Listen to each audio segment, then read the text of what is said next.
Years ago, John started a business. He started with nothing. He didn't know anyone, he didn't have anything, but he had this dream to build his own business. In the beginning, it was hard, but over time, he learned more about the business, and he persevered. He provided a good lifestyle for his family. His children went to good schools, and they went on to become professionals in their fields. As time went by, and while everything was fine, John started thinking, well, I'm fine now, but I haven't prepared anyone to take over my business. My business is healthy and is booming, but what do I do when I can't work anymore, or when I don't want to work anymore? Should I just shut the doors? What's going to happen to my employees? They helped me get where I am. That's not fair for them.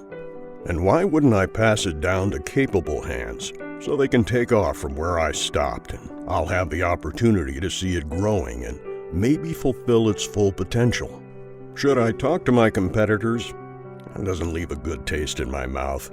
Should I talk to these brokers that have been calling me for a while now? Why would I share all of my financials and trade secrets with the whole universe? And who knows what they're going to do with the business and if they're going to fire my employees. Or I've heard about these strategic buyers that I would prefer, if I could, to not sell to them because they will conglomerate the business and it will be like it never existed.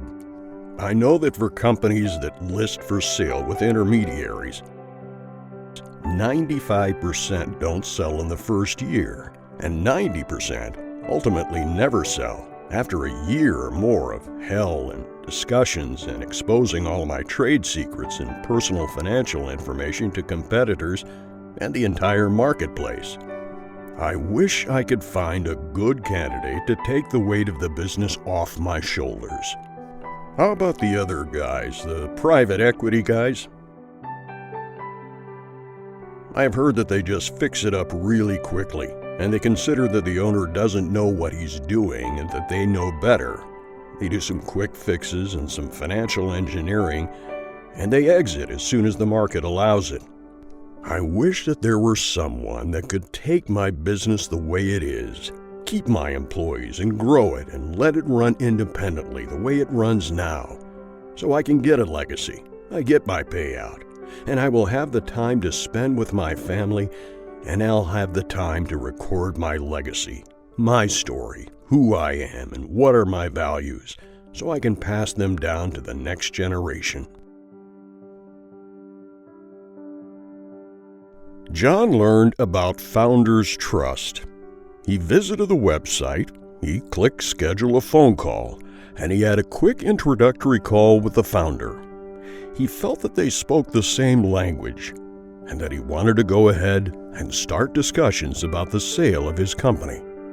It felt things were going well. The process seemed smooth, and he quickly received an offer that felt fair.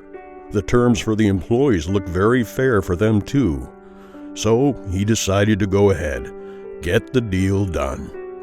On the closing day, when they announced it to the employees and the fact that he would be able to stay and be part of the new ownership if he wanted to, it made everyone feel at ease. He felt that a huge weight was lifted from his shoulders. He could still be there doing what he loved if he wanted to, but he wasn't responsible for the payroll anymore. He just enjoyed the everyday. He was no longer going to die at his desk. The heavy weight of the business was off his shoulders.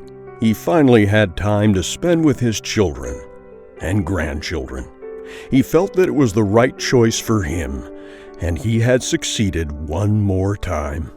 He was one of the very few who succeeded in his succession, the ultimate success.